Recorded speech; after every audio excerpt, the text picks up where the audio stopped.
Hi, I am സ്ന. എന്താണ് വീക്കെൻഡായിട്ടുള്ള പരിപാടികളൊക്കെ?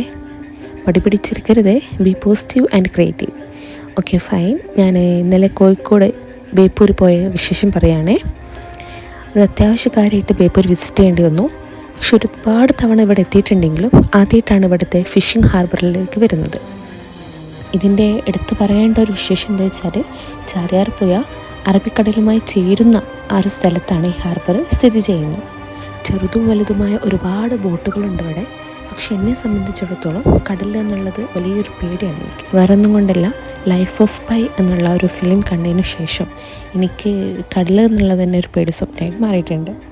മാസങ്ങളോളം കടലിലേക്ക് മീൻ പിടിക്കാൻ പോകുന്ന ബോട്ടുകളിൽ അവർക്ക് സ്റ്റോർ ചെയ്യാൻ ആവശ്യമായിട്ടുള്ള ഐസ് നിറക്കുന്ന കാലമാണ് കാണുന്നത്. ജീവിതത്തിൽ ഒരിക്കലെങ്കിലും നമ്മൾ ഇവിടെയൊക്കെ വിസിറ്റ് ചെയ്യണം. കേരളം എന്നല്ല, ലോകത്തിൽ തന്നെ മാർക്ക് ചെയ്യപ്പെട്ട ഒരു പ്രധാനപ്പെട്ട സ്ഥലമാണിത്. So see you tomorrow. Okay, by.